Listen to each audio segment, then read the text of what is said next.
Hello, welcome back to another episode of Fool of a Took podcast, the number one Tolkien, Lord of the Rings reread podcast in the world. Hell yeah. And no one would fact check that on Facebook. Yeah. It's going to be great.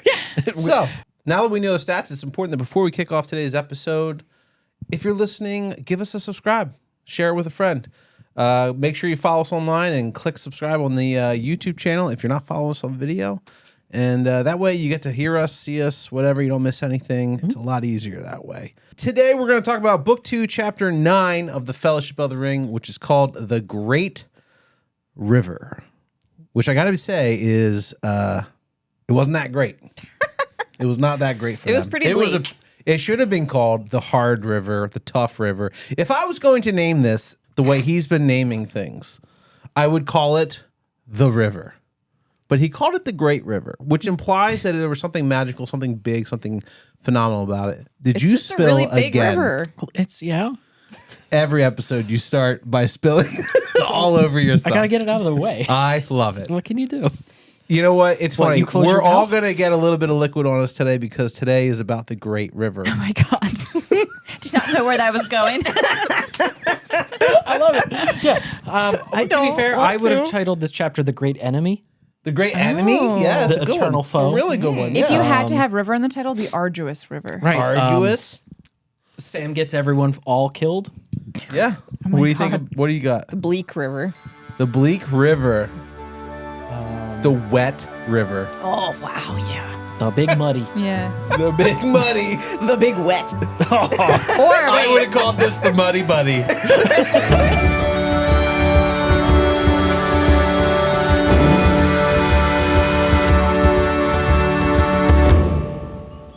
The time has come for the company to leave Lothlorien, but they can't decide which side of the river to travel down. Celeborn gives them boats so that they don't have to choose right away.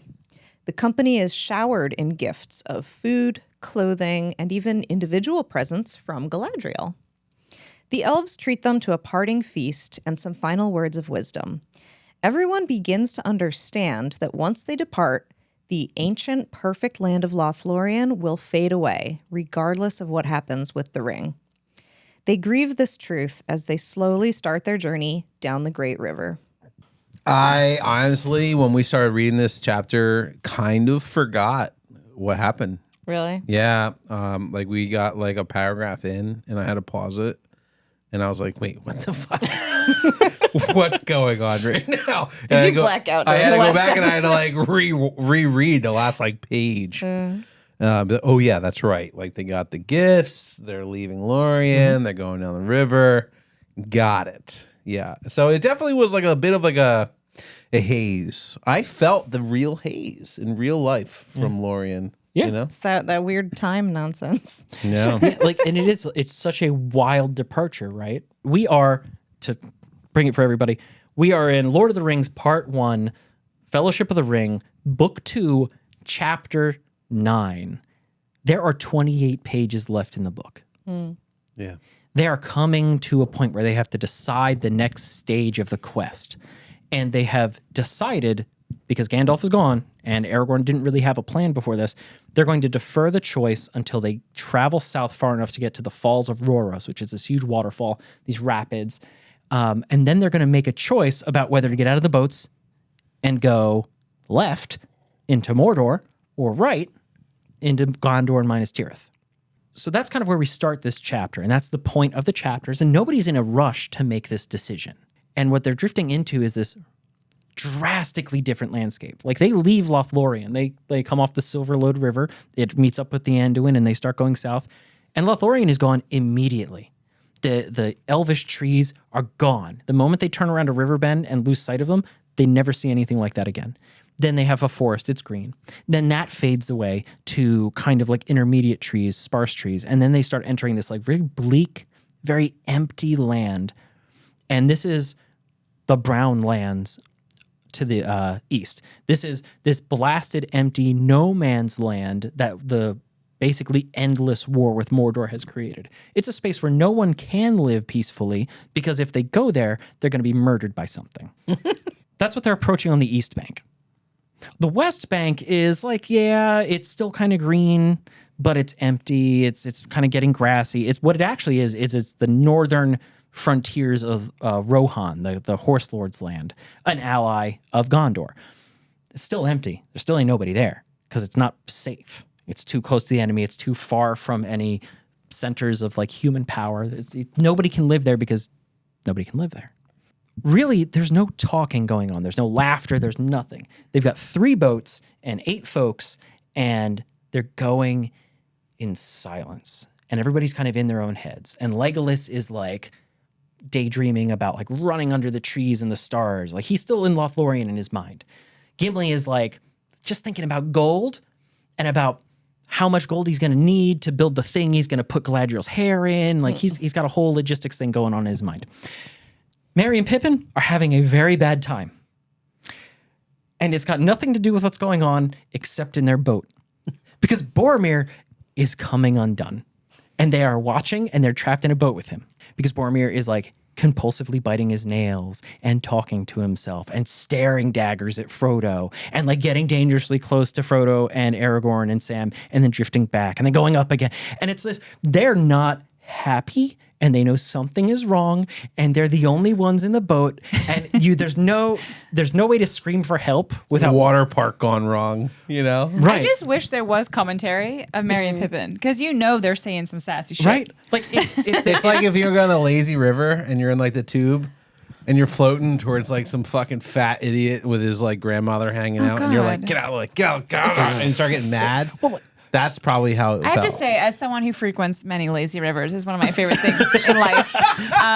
When someone is not cognizant of the other people in the lazy river, you immediately hate them. Drives If me they crazy. get into your personal space, Yeah. it's like, I'm not They doing act this like with it's you. a mall and they can just stop. Or they come up on you and they just ride then on your tube. And Yeah. you're like, I don't know you. They make you start spinning. Yes. They Or like they they, start they go spinning. underneath the, like the little waterfall and they stop and they like are like, this is my waterfall now. And you're like, I'm gonna slit your throat in the lazy It's river. like, I'm trying to relax. I love a lazy river. It's one of my favorite. So that's beaches what on Merry and Earth. Pippin Me were. too. They were like, But when someone Boromir abuses is a lazy river, messing the vibe My up issue here. at the last one I went to was people would just let their kids like not use a tube. Yeah. And they would That just is be illegal. swimming and Yeah. That is splashing illegal. around in the lazy against the river. law. And I was Stay like, fucking to jail. stop. you cannot Straight to walk, jail. you cannot swim, you must lazy. You must lazy There in were the river. so many kids in the lazy river just splashing around. We're really going on a tangent here. No, Let's that's fine. get it all I back. just want to wrap up with I don't do lazy rivers. I'm way too jittery and active. I What would are be you the talking asshole about? swimming. I'd be the You're asshole Mr. swimming. Bath Man. Right. This is the ultimate bath. No. It moves with you. No, it's moving. It's about action. It's about things happening. That's a river. If I want to sit still in water, I get in a body of water that does not move. Interesting. If I want to move, I get in a body of water that moves. To tie into Merry and Pippin real fast, the whole time it's Merry and Pippin in this boat just making like increasingly worried eye contact as Boromir like comes a little more unhinged every hour of the journey.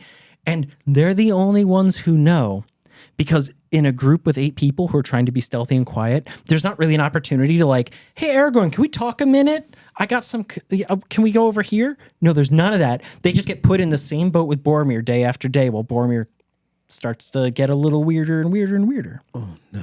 Like that is a common theme with this fellowship is information does not get shared or cannot be shared or shouldn't be shared. And to be Merry and Pippin right now is the scariest possible situation for them to be in, right? Yeah. Sam, on the other hand, is just having a bad time because it's boats, but he's making the best of it, but nobody trusts him with a paddle anyway. Also, I feel like because if they give Sam a paddle, or Frodo or Merry and Pippin, but if they specifically give Sam a paddle and the water picks up a little bit, he's just going to go up with the paddle. Right? Like how much? Down. Like at what point is Hobbit paddling just performative? Yeah. Like how much bite can they really get with a They're paddle? like this. They have to paddle twice as fast as the men. It's like they're rowing with them, and everyone else is like, "That's not how it works." They're like, "I'm trying my best."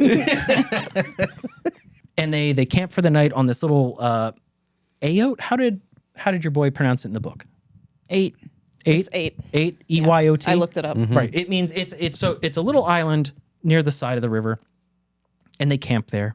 And Frodo and Sam lay down, and Sam's like, "Hey, Frodo, I had a weird dream. I think I saw a log that was following us and had eyes. It was real weird. And Frodo's like, yeah, I would say that was a really weird dream if it wasn't Gollum. And that's like the first time Frodo like talks about this in a way like, hey, yeah, that's a thing. They have this little, yeah, it's Gollum. We're being followed by a monster.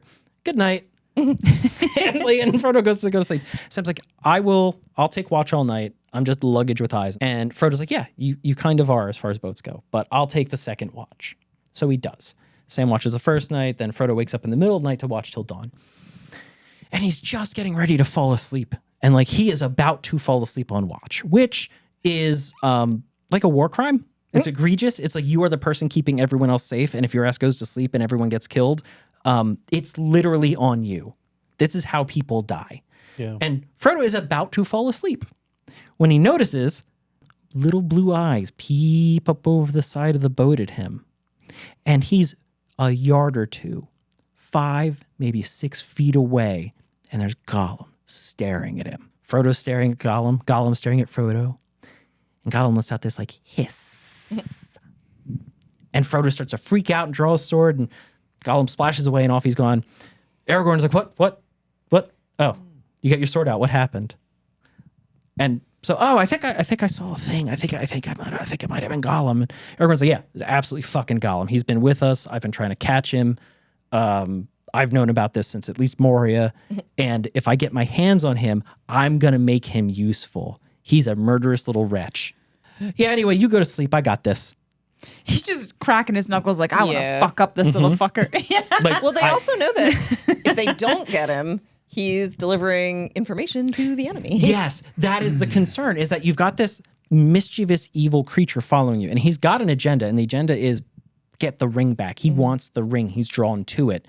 So he's not going to do anything to help the Fellowship. In fact, he's more or less in league with Sauron and the enemy. Well, they also insinuated that he would just sneak up on them at night and strangle them to death. Yeah. Right. Frodo came, within maybe like 30 seconds of being murdered again? Mm-hmm. And that would have been quiet and done and quick. And they would have woke up, no the ring, gone. no Frodo. Time to go home. Well, fine. Well, I guess we'll go to Minas Tirith because it doesn't matter. Yeah. And Aragorn's kind of like laughing off. He's like, he might murder us.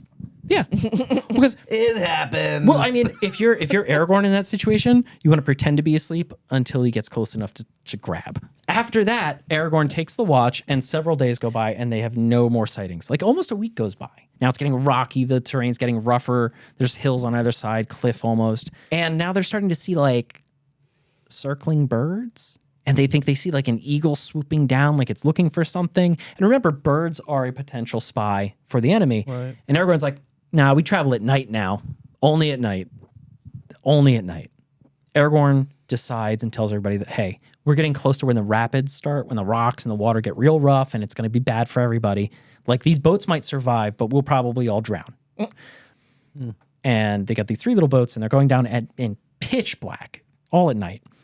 And they put Sam in the front of the front boat as lookout. Now, this is a point of trust, but also probably the only thing Sam's good for right now, because he can't paddle, and he's just nervous. He's just a wreck.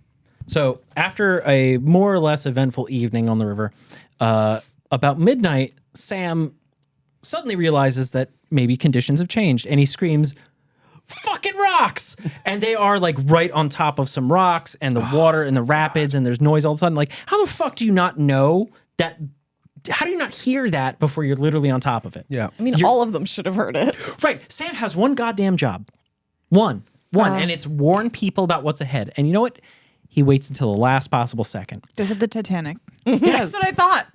I was like, iceberg. Yeah. So like it's a moment where if they keep going down the center of the river, they're gonna hit rocks, they're gonna capsize, they're gonna die. So the current is pulling them left towards the east bank, which also not great, but they have to try really hard not to just die on these rocks all of a sudden. So they are shifted very far left, all the way up. And now their concern is that they're gonna be driven up on the shallows of the east bank. They're gonna be stranded on the east side of the river. The bad bank. The bad bank. It's going to be a bad time. And as they're coming to this like realization, and Aragorn's like, back, we got to go back. We got to turn all the boats around. Arrows start coming off the east bank. There's orcs. Legolas makes his like yuck sound, which is apparently how elves say orcs. Gimli, and Gimli translates for everybody. He says orcs, and I love that. He said orcs. right, and it's the two of them in the back of the boat. And you know why it's the funniest boat for that news to come out of?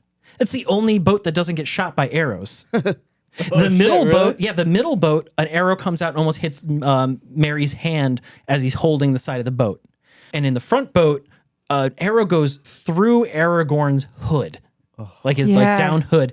And then an arrow hits Frodo straight between the shoulder blades and like bounces off. And he's like, like, and it's gotta suck, right? Fuck, man, he can't catch a break. Yeah. That was the only arrow that needed to go through. Whoever shot that arrow almost won the war. Yeah, seriously.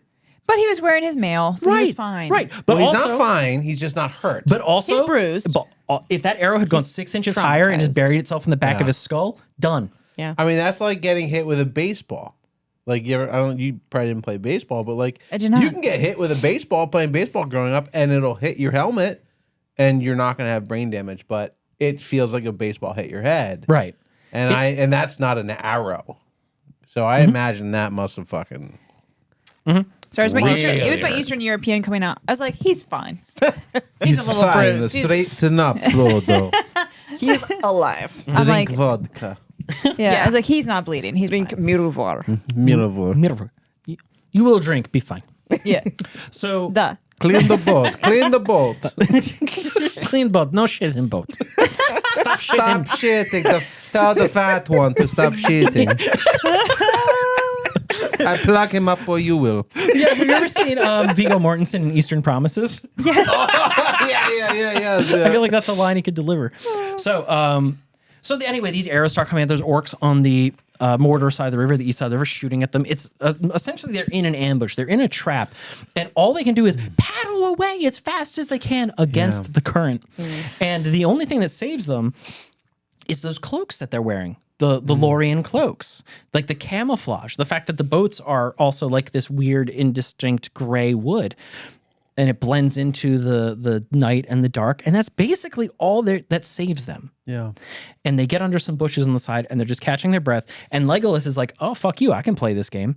Hops out of the boat, strings up his warbow, the present he got from Galadriel, knocks an arrow, and is like, Frodo looks up and sees Legolas. We get a glimpse of what Legolas, Prince of Mirkwood, is, because he's ready to go.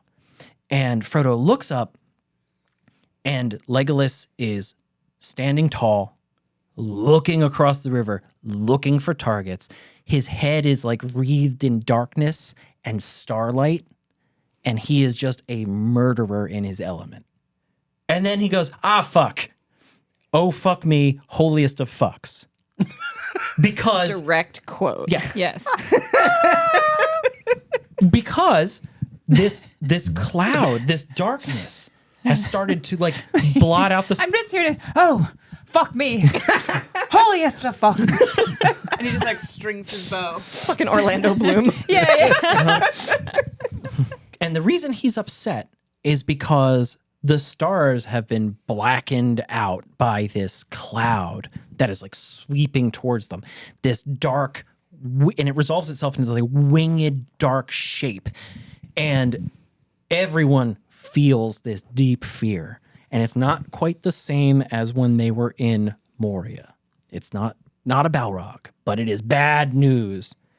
And when it flies towards them over the river, on the east bank, you hear all the orcs go, "Yeah!" Like there's a lot of excited noise. And then as it comes towards them, Legolas looks up. Everyone else is like getting ready to shit. And Sam already is. Sam already is. Sam is already scooping.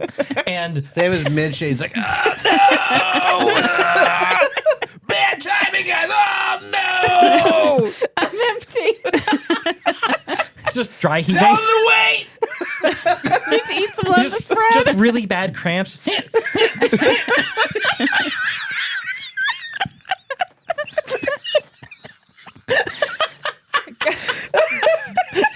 And Legolas and fires one screaming arrow into the night, hits this thing, it shrieks and does like a little wheel and falls down and crashes somewhere in the eastern bank. That's it. The arrows stop coming. The night grows quiet. Nothing happens. Aragorn says, we're going to paddle back upstream, find a safe spot, and we're going to camp out. No fires, no sleep. Everybody get your shit out. This is going to be a long night. And it is. And eventually dawn comes. And, you know, they're all still sleepy. They're adrenaline crashing. They were just attacked by an unnamed fucking nightmare darkness. And Gimli's like, thank God for the gifts of the Lady of Lorien and for Legolas's good shooting. Munch, munch, munch, munch, munch. He's just eating a little snack. This lembas is amazing. And it's this really cool moment because like Gimli is the only one to speak up and say anything. And it's a compliment to Legolas. And like They're besties now. they are. Yeah. They're in the back boat, the only boat that didn't take any fire, the only boat that returned fire, and they're just having the best time.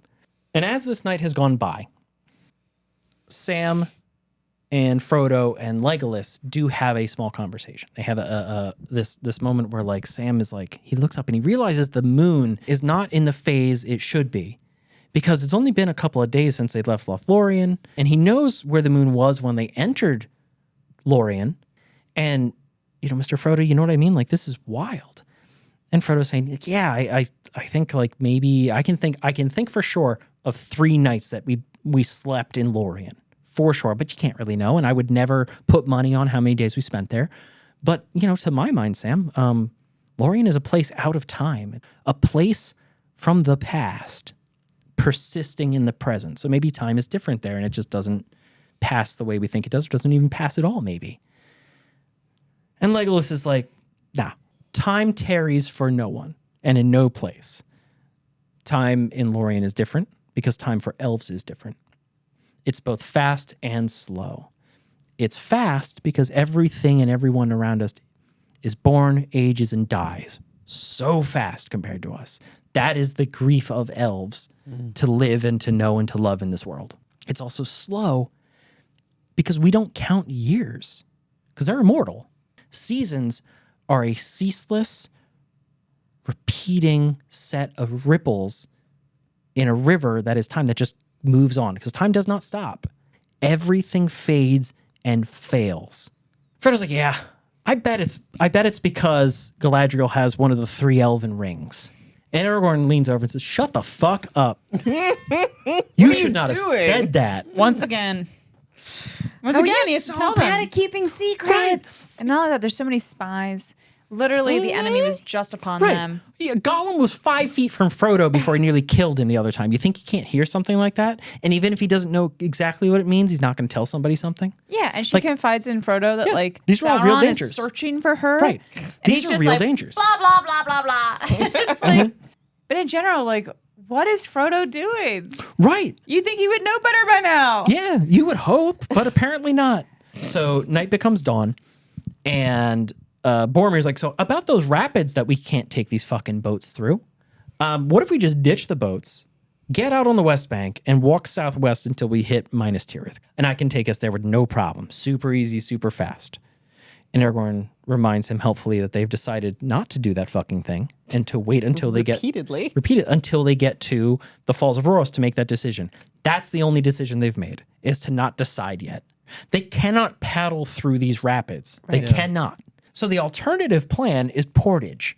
And if you've ever gone on a boat trip or a canoe trip and somebody says we got to portage the boats, that means you take the boats out of the water and you walk them down the bank until you get to a point where you can put them back in the water. It fucking sucks.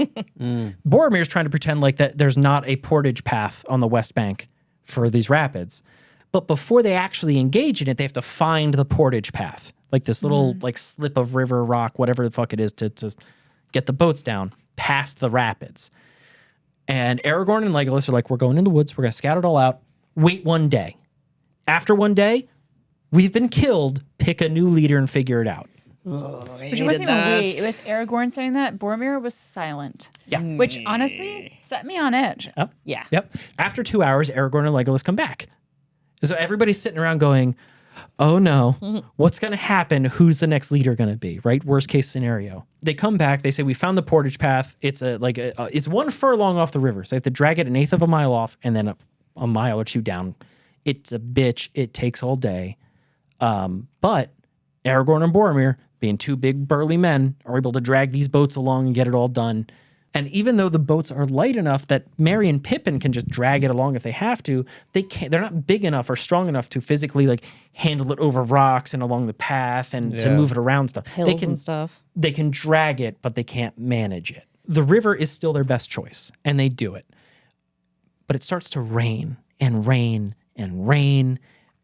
And then all of a sudden the clouds clear and they look around and the river has entered this like ravine, like the hills and the rock and everything have gotten super tall on either side. And they're just racing down, like the river's getting narrower and like the water's being forced into a channel and they're just shooting down. And way ahead of them, they start to see these hills, these three big peaks, these three mountains almost. Aragorn is fucking stoked because here they're going to the Argonath, the Pillars of the Kings. This essentially marks the northern border of Gondor. And what it is it's this pair of huge stone statues staring north. And Frodo and Sam are just like taking this in, right? They've never seen a built thing this big before. This is really big. They're huge. They're like somebody took a cliff like Rushmore and carved it into a pair of stern kings with axes and crowns. But these statues, these like mountains carved almost, are the sentinels of Numenor. And they're like, what the fuck? And behind them, Aragorn's like, don't sweat it. This is the place to be. This is amazing. And Frodo looks back, and it's no longer Strider the Ranger. It's Aragorn, son of Arathorn, heir to the throne. Like, he looks like a man transformed. Like, he is home, and he knows it. Like, the two kings are Isildur and Anarion, like the two founders of the Gondorian kingdoms, the Numenors in Middle-earth. This is his legacy, and he is home. It's been thousands of years. And Aragorn is the heir, the direct heir to these two giants carved in stone. And he's about it. He's like, I cannot wait to see Minas Anor. I cannot wait to see the walls of my city. And that's a fucking weird way to put it, right? Yeah. Because it's called Minas Tirith today. He's using the old name, which is Minas Anor, for him to say, also, it's my city, my walls. Like, he's the heir to the throne, right? He is the heir to a prophecy that, honestly, maybe not everybody buys into. Like, because Boromir is not like, you're my king, you're my man. He's like, well, we're going to take you to my dad and see what's up. You're a homeless man. Right. And so for Aragorn to feel that possessiveness and that immediate ownership and that frame of reference, Like a homeless guy comes up and I am the king. And you're like, But no, he's the Okay. king also in the You elves' are the king, eye, buddy. which has to be a salt It's in the something. wound for Boromir. Well, He yeah. feels like he has no allies. Yeah. Besides Rohan when they'll answer the call. Right. Rohan. I always say Lindsay Lohan. Rohan. Reading Lord of the Rings at 13 is terrible because you just associate it with your pop idols. But so the point is that they come to these three peaks, they're coming up on them, and this is going to be their decision point because specifically Aragorn wants to get up on Amon Hen, the Hill of Sight, the Hill of Seeing, where there's an old throne there that the Numenorians built. It is a place to see things from. There's Amon Law, where they've done the same thing. It's the Hill of Hearing. And Tol Brandir is this other third peak where no one's walked on. It's just too hard to get to. right. But the point is Amon Hen is going to be where Aragorn wants to make the decision about whether or not they go east or they go west. Which is fitting. Right. This feels like the southern version of Weathertop, Kind of, yes. right? But like more positive. A very important place where you sort of In a sense. Yeah. can get up and see the world around Right. you and go, we decide now what we do next. Yes. And it's been 10 days since they've left Lorien. And the chapter ends by stating that they are about to begin the final stage of the quest. Dude, great job with that. Honestly, the Great River, chapter 9, as I like to call it. I just really felt like this chapter was filled with transition. the first 3 pages is just truly the landscape changing. Yeah. Constantly. Yeah, I mean, for one thing, it starts with Lothlorien, which is the most beautiful place they've ever Yeah. seen. And then it's like, okay, regular woods. And then it just starts getting barren Yeah. and bleak and awful, at least on one side of the river. And I thought, like, this was a long trip. It took them, 10 days to get down the river? Yeah. And they're just slowly watching the landscape where they're supposed to be going getting worse and worse. And they have 10 days to begin to regret their decision. 10 quiet, well, mostly quiet days of just floating down a river going, oh my God, this is just keeps getting worse and worse. Yeah. I've done one a couple of times in my life where you you get into like a floaty in a river and you have a couple beers with your friends and you kind of just float for like 8 And you just miles. whip oranges at your college roommates. Yeah. And then, eventually you kind of you're like, all right, we're done. And you get off and somebody, gets a car. Sometimes the landscape changes. Sometimes it doesn't. You go underneath a bridge or go near a highway. I've never really been in a situation where it feels like maybe perhaps you're going through almost like a different state. Yeah. And I say that as someone who lives in the United States. We categorize our environment on the state lines most of the time. Right. We're like, oh, well, Pennsylvania's trees. And you go to Jersey if you want to go to the shore of the banks of the ocean. And you want to go to this, you go to that, you go to this, you go to that. I don't think, and I might be wrong, but I don't think that it's the distance of New York to Pennsylvania that they're traveling on by boat. But it feels like the environmental changes that swiftly. Well, Tolkien even describes the East Bank, the Evil Bank, as unfriendly and hostile as the chapter goes on. Yeah. And so they're just watching it going can you imagine the dread in the pit of your stomach as you're like, I have to go there. Yeah. The other thing that kind of made me laugh a little bit was they noted that Sam felt very uncomfortable on the water, very vulnerable, very naked. And I kind of giggled to myself a little bit when I read this because he didn't seem to feel very uncomfortable when he was nakedly doing cartwheels across wherever it was. Was that the Barrow Downs? That was. Yeah. Yeah, they got naked and But in Tom the Bombadil sunshine. was like, shed your clothes, change into your winter clothes, be free, my little human, or my little hobbits. Yeah. That just kind of made me laugh. He's like, I Yeah. feel so naked. I'm like, well, you were fine with it before. Oh my God. Yeah, Well, there weren't that's people interesting. watching to kill him. Correct me if I'm wrong, but is Sam the only hobbit that's drawn blood? Well, I mean, know. Frodo's tried. He just keeps Frodo's hitting things that are stabbed on the in the dark feet. side, and they just evaporate. Again, just blood, don't bleed. blood. Drawn blood, though. Maybe. Well, Merry and Pippin fainted. Right. Right. were Several useless. times. So Sam got his head wound in Moria and gutted an orc, Yeah. and he's got a KDR of 1 right now. Didn't he Yeah. also hit the Watcher? Yeah, I mean, he also cut off a that. tentacle, And but he didn't also kill. tried to chew a tree. Yeah, I mean, so Sam's ready to kill anything that threatens Mr. Frodo. Sam might be a problem. So that moment when they are on the west, Sam might have issues. he does. They all do now. So trauma does things. So they're on the West Bank and they're trying to pass this night, and everybody's sleepless and upset. And before Sam notices the moon, Tolkien writes that Sam is doesn't have his sword out, but he's tapping his fingers on the hilt of his sword like he's counting, just kind of 1, 2, 3, 4, 5, 1, 2, 3, 4, 5, 1, 2, 3, 4, 5. And if you slow that down and put that in the context of a Western film, that's a character that's going to kill someone for no reason. That's like in a Western, someone who's counting the bullets in their six bullet revolvers. Yeah, You know? just slowly playing with a gun, Or holding it out or just Getting to know the waiting, feeling in your hand. yeah. itching to do violence, Yeah. and that He's is now had a Samwise. taste. I want to talk about Gollum. Oh. Right, so finally I revealed. hated that part. that's so fucking great. Finally. Right now we know.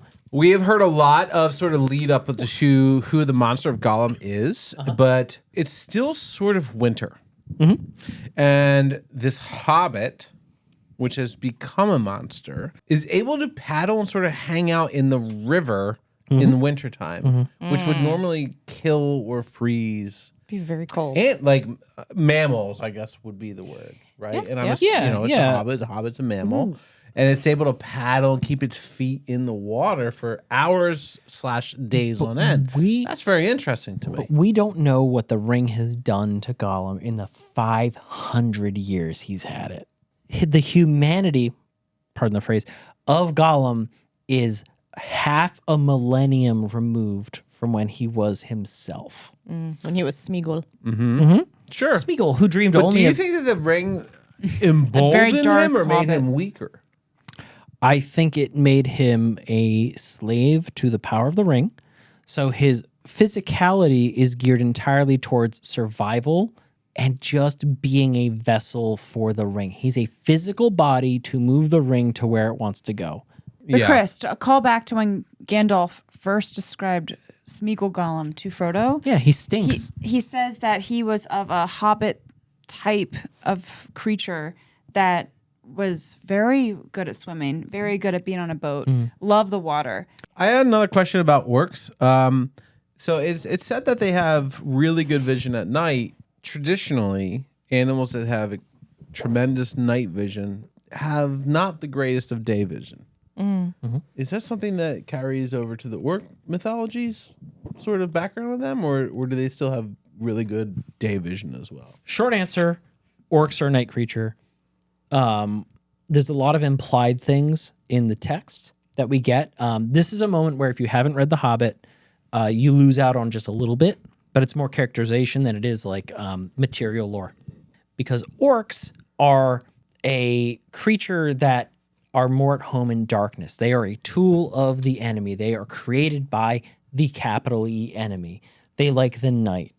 That's why when they left the gates of Moria, it was super important that while it was still daylight out, they get as far the fuck away as they could. Orcs have an affinity for darkness and an aversion to daylight. Interesting. So they don't even want to be like in it. They do not. So they should travel by day. During the daytime, they thought the birds were spying on them. So what? Who's going I to come after them? suspect the birds. Who's going to come after them? I think the birds told the orcs where to be. Probably. Or Gollum. But like, all you have to do is just go to bed at night Yeah, but in the boat. They're float being through. spied on during the if day. you go to bed at night, Gollum strangles you. Yeah, that's true. After Legolas sinks the big thing, Yeah, the big shadow. the big Evil flappy thing, which I don't know what that was. I kind of I thought maybe it want was to know what that maybe it was was. something that has to do with like a rider, but it wasn't a well- rider. It kind of like sucked him into that world for a second. Right, because it It made his shoulder hurt. right, his old Yeah. wound Yeah. aches. And then he goes, maybe it was ... Nah. And then he goes, I'm not going to say. And in my head, I thought, Bill Fernie. Where's my pony? Well, that's funny because the thing I think about that moment in the chapter is like in a couple pages later, like Frodo starts to like yammer on about Gladriel's ring and he starts speaking about the elven rings after the enemy has been so close. And Aragorn is like, shut the fuck up. So good. Stop talking about this. But it's so ironic because in that moment, he's like, everyone's like, what do you think that was? Oh my God. And Frodo's like, I feel a chill. I can't talk about it. And he's like, so like, oh, I finally learned my lesson. I need to shut the fuck up. But then 2 seconds later, he forgot. And Do he you, know, just, do you know what Frodo did? He was the first person recorded to go, I literally can't. And everybody was like, what? What? Chris, do you have any ideas what you think that shadow was with the I wings? personally think that it was a ring wraith. A flying ring wraith. A really, really big flying and ring why do you wraith. think that? Was it because of the way Frodo Did we find talked about out later on what it? it Can't was? say anything. Can't say anything. We don't know. We don't know now. We don't know now. That's all that all we matters. can really say. What do you think it is? I thought it might be a dragon. A dragon? Because like that's what Frodo knows Yeah. from Bilbo's stories is dragons. Oh shit! Right? Well, you think 1 arrow took a dragon down? That's not very likely. That's literally what happened in The Hobbit. Is it really? Yes. One arrow. a well-placed arrow. It's been a minute. That's literally again, guys. You lose out if you don't read The Hobbit. So one thing I'll say real love quick you, too Biggie. about if you're not reading, there is a moment with this like, flying beast that is scaring everyone as a shadow in the dark. Frodo says, or is feeling a sudden chill, and then he clutches his heart. There was a deadly cold, like the memory of an old wound in his shoulder. Oh, he's having a heart attack. No. So my thing is, regardless what you think that is, that's a really important point. If you haven't read the chapter and you're just listening along with us, which we really appreciate, you're gonna miss out if you hadn't like known that fact of what we're talking about. Yeah, it's definitely related to His the Black wound. Riders, Maybe. his wound, Or some dark whatever. magic. Yeah, the Yeah. evil magic. Yeah, was I'm being that hurt very him. vague, just I don't want to ruin anything for you guys. Yeah, But it's linked in there specifically. Frodo's physical reaction is that his old wound hurts, and the wound is the one he suffered from the Morgul blade on Hilltop. So I want to talk about the book. which one? And you might be asking yourself, What book? what book are you talking about, Chris? I would like to talk about the book that Gimli is given to carry. Oh, it's probably very wet. It's probably very wet. Oh no. But I actually bring this up because there was a moment where Tolkien wrote a line in the chapter that I felt was for me to read. Yeah.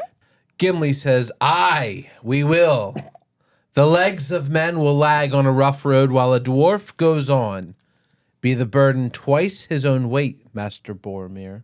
Meaning, you will break before I will. And I will continue on and carry Twice the load of you. twice the load of you. So good. And you will be tired and I will not.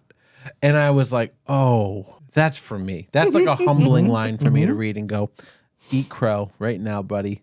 Eat crow because Gimli is 1,000 times stronger than I thought he was. And I want that. I want the characters to prove me wrong, to show me what they're fucking made of. And in that moment, Gimli did. Yeah. You know what I mean? That was like Gimli's moment, you know, where I was like, okay. Yeah, All right. because that's dwarves' things is like they are strong, right? But they're not like superhuman strong. But what dwarves do better than anyone else is suffer setbacks, is suffer problems. They just put their head down and get it fucking done.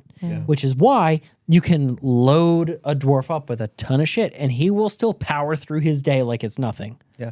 Real quick, I just wanted to touch on the fact that you guys are wearing like these very nice blues. Like Chris is wearing like a very deep water blue. Yeah. Laura's wearing this like lighter kind We of both like are wearing like stormy Water. sky blue. the very Great River. Yeah. Yes, you've got this like nice like post-storm Right. grayish blue. And Yeah. then I've got this shirt on that I picked specifically because I can't tell what fucking color it is. It's right. Is it green or is it gray? Right. Is it made with wool or elf hair? I don't know. Oh my God. Right? Like I love it because it reminded me of Gimli's just like no. fingering it. But like, so Galadriel had these really cool gifts, and it was like, and the part of the chapter is about how they use those to escape. That like, It is that- kind of like the cloak color. right. Yes. Yeah. What That's color is it? Right. It keeps changing. Right. Is it green or is it gold? Is it that TikTok challenge or is it fucking magic? We I don't would know. have called it gray until you said that, and I was like, Maybe oh, it's green. No, it is pretty green. I'm Yeah. not insane. But I love that you brought that up because one of my favorite parts of the chapter is when the orcs are descending on them and everything's really terrible, and you think it's just going to be ending in bloodshed. Like this is where the fellowship ends. And even though it's nighttime, and it's a very confusing sentence when you read it out, like Chris had to read it out twice because it's like dark and it's great for the night eyes of the orcs and the starlight is like helping them, but then it'll hit a fucking target. The party is doing pretty okay. Like Frodo gets hit in the back, but he's wearing his chainmail, so he's fine. It just like goes off of him, and it goes through Aragorn's cloak hood that's like on his back, and it just like goes through. And Aragorn probably like turns around and is like, "You motherfucker!" Like gives him a look, and they're like, you know what I mean? Like the party's fine. Like Legolas and Gimli are fine. Nothing's bad that happens at all. And it just makes me think like the power of the Lady Galadriel. Yeah. Like even this far away from Lothlorien, even this much in the darkness, with the enemy descending on them, her power is still blocking Sauron from her. Like he has no fucking idea where they are. The darkness cannot touch her or anything her power touches. Yes. Oh, fuck. That's so cool because the whole point of their gifts is that it's like it makes them sort of not invisible, but harder to Camouflage. push. And she's like, I have touched this. So if he tries to touch you, you will be fine. So, do you think the cloaks kept them safe because they had elven magic, And the boats. or the or like I think some more the both. camouflage color?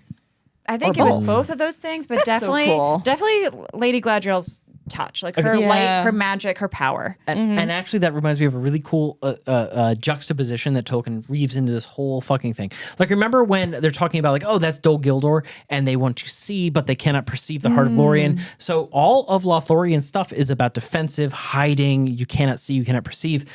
What is the symbol of Sauron? It's the lidless eye. It is searching and looking.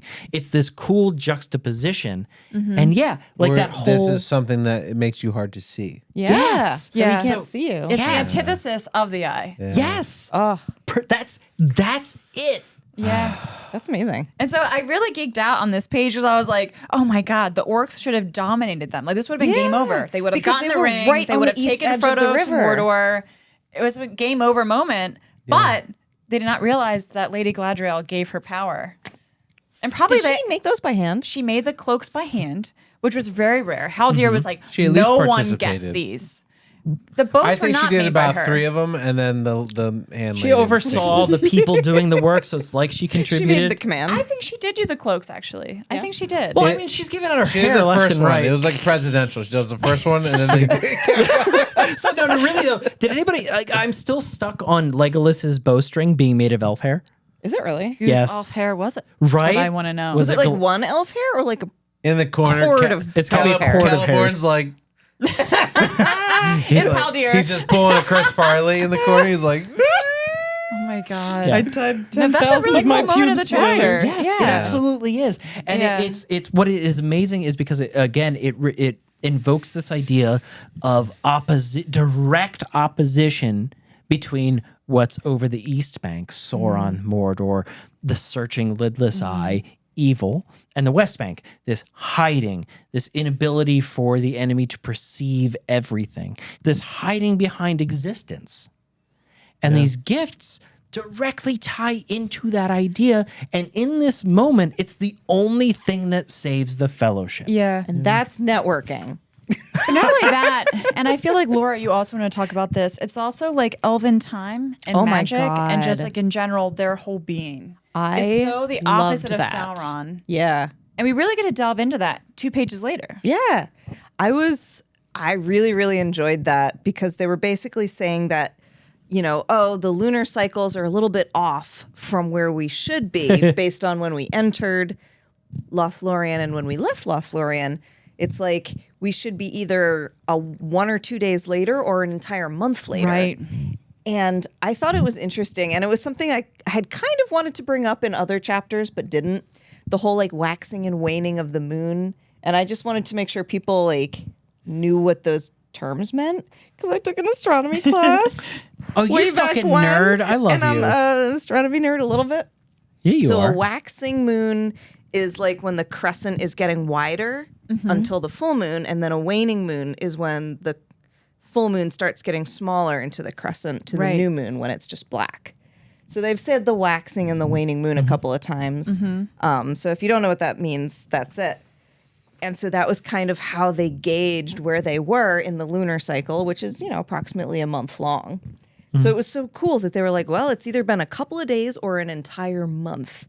And we don't know. And Frodo's like, I remember being there 3 days. Yeah. I but there's probably more than that. Right. We've all been to those resorts. Speaking of black holes, I Every love that hour. when they're discussing this, Aragorn chimes in and he like his final thought is, well, time flows onto a spring of little hope. Because he acknowledges Fuck. that winter is almost gone. When they went into Lothlorien, it was the beginning of winter. Yeah. And now it's the end of winter. That's crazy. But spring is not positive. Like he's like, it's still bad. I'm like such an Aragorn like period to the end of that discussion. He's like, well, you know what? We're coming to spring, but it's going to be bleak. So let's keep Less going. likely to die in a snowstorm, but It still sucks. And let's continue on this journey. No, 100%. And let's continue on this journey is Aragorn's entire point. Because Yeah. for Aragorn and for Boromir, this is a meeting of destiny. This is a moment of reckoning. This whole thing is like Boromir has this whole moment where he's like, oh, well, I'm here and we're going to go to Minas Tirith. But he has a quote about what it means with his friends. And Yeah, it says, it is not the way of the men of Minas Tirith to desert their friends at need. And you will need my strength if you ever are to reach the Tindrak. To the tall isle I will go, but no further. There I shall return to my home alone if my help has not earned the reward of any companionship. Right. Fuck. Yeah. He's kind of gaslighting them. A little bit. Two things. One, to clarify for everybody, we have not called it the Tindrock on the podcast yet. The Tindrock means the Falls of Rhoros, the island where the three peaks are. That's good. I didn't fucking know that. It's what it means is it means quote unquote the decision point. Got it. So Boromir, when he says like, yeah, we'll just get off the fucking river and go southwest early, what he means is we're gonna avoid that decision about going east and we're just gonna decide my way. by default. Yes. Now, Right. what's super interesting is that this feels like Boromir being really shitty, right? It does. It does. In contrast to Aragorn, who's trying to shepherd the fellowship and the quest. This chapter sets up a very interesting dynamic where Aragorn's whole thing is about Aragorn. Because he's the living fulfillment of a prophecy. And remember back in Rivendell, he was like basically ready to vomit. And it's been every step of the way he's been trying to grow into this person who he thinks can be king of Gondor. Who can take Gandalf's place, too. Right. He's trying to do so many things, but it's all about Aragorn to Aragorn. But it's also about the ring and the His quest. it's about his responsibilities, but Yeah. really it's all tied up in the ring. But also what personally can Aragorn do? In Aragorn's mind, everything he does is about what can Aragorn do to help this moment. Boromir, he's shitty. He's becoming a little unhinged. He's becoming confrontational about a lot of things. But at the end of the day, an interesting contrast here is that Boromir is only interested in protecting his people. Boromir is not interested in personal glory.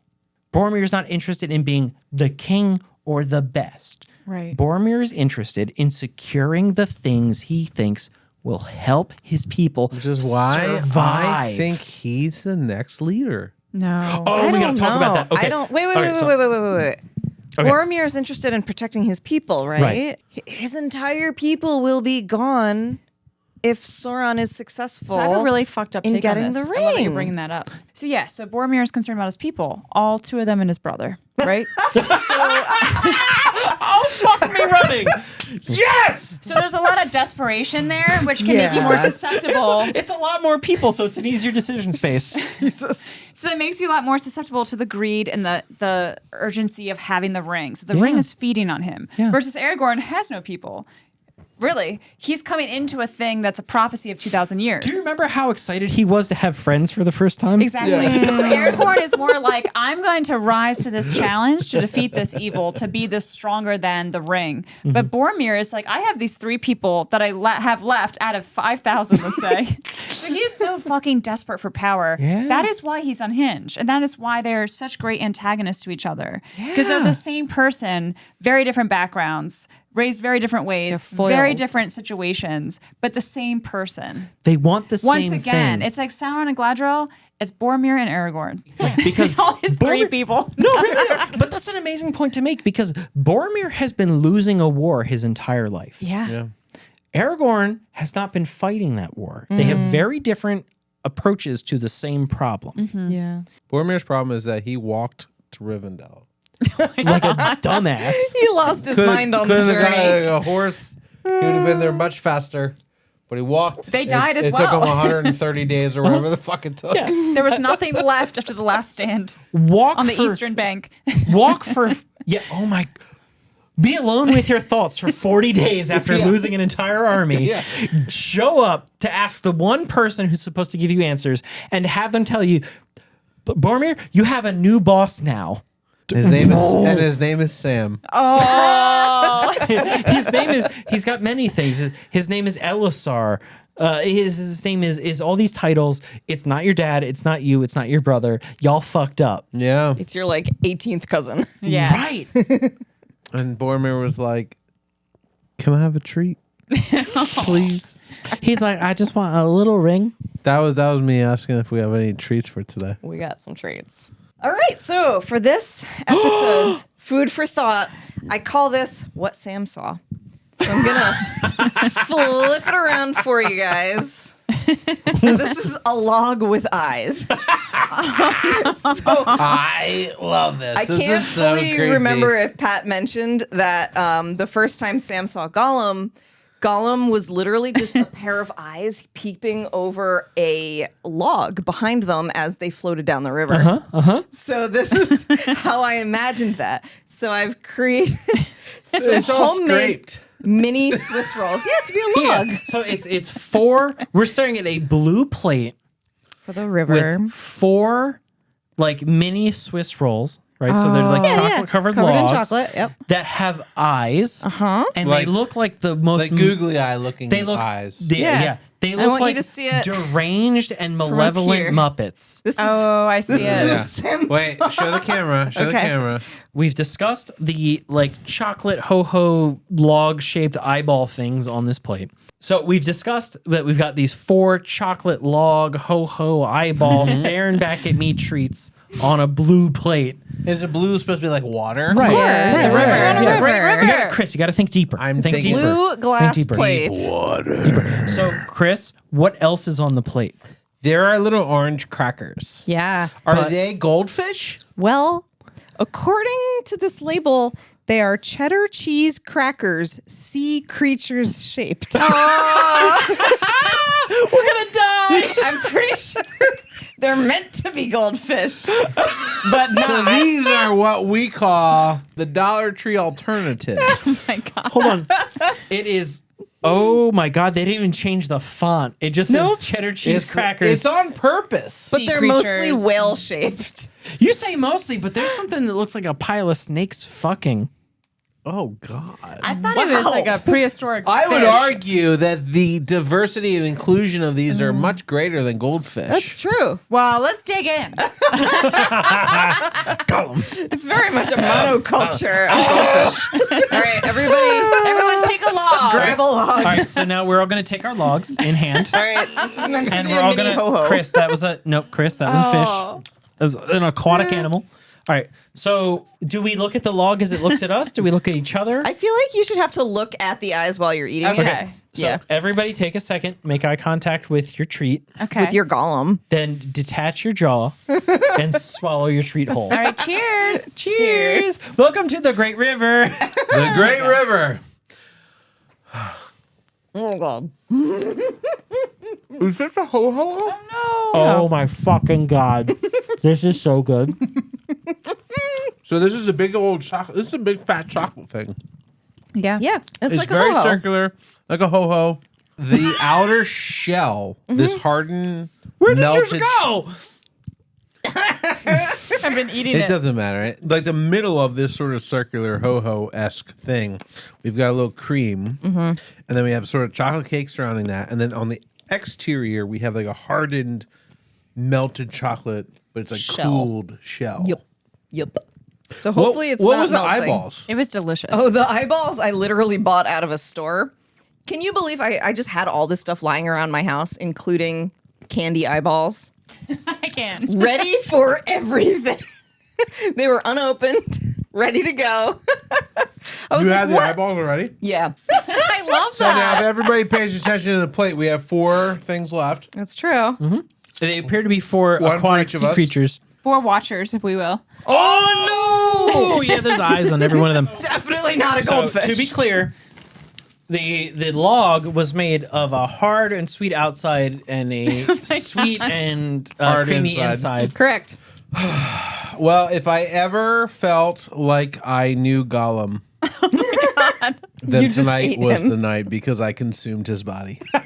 Well, at least his eyes. That's fucking delicious. Aw, I thanks. inhaled it. So good. It was so fucking If good. you have- RJ ate hers so fast. I'm actually kind of bummed because every now and then we do a food for thought, and Laura places like there's 4 of us, right? So Laura places 4 things on a plate, and we eat it, and then we're like, "Ooh, that was so good," and then we go, "Cut, that was a good episode," and we like high five, and we're like, "All right, let's like pack up our stuff and go home." But we go out to the main room where all of our jackets and all of our stuff are.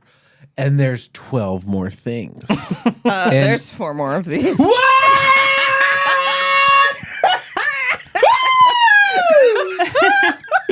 Let's go! It's Friday night. seems right. That's what I wanted you to say, bitch. Anyway, I just want to say, collegially, What?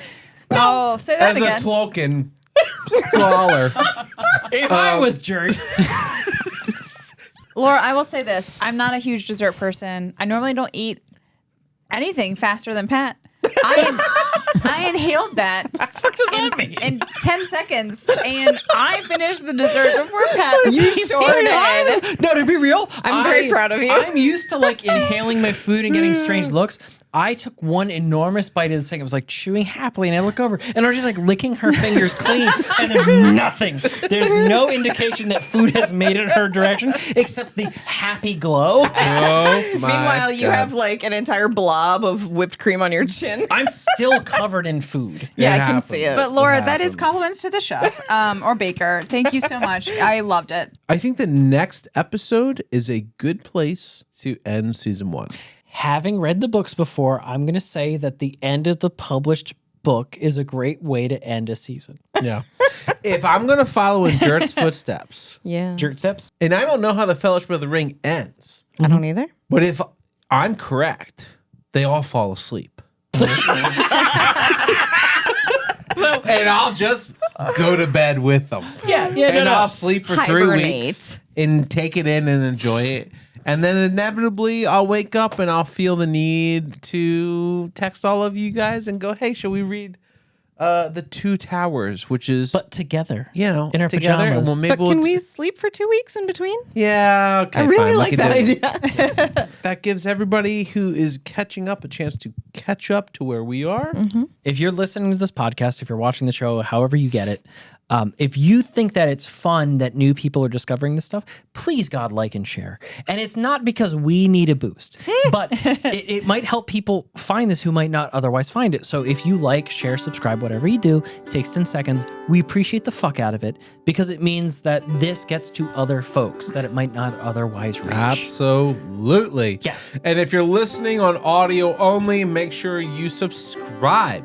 Thank you guys so much. We'll see you next week for the final episode of season 1 of Full of a Took, which is called The Breaking of the Fellowship. The Breaking of the Fellowship. This sounds fucking dark. I don't love this. Welcome to the Hey. last stage of the quest. I hope everybody's drunk. Woo. I am so excited.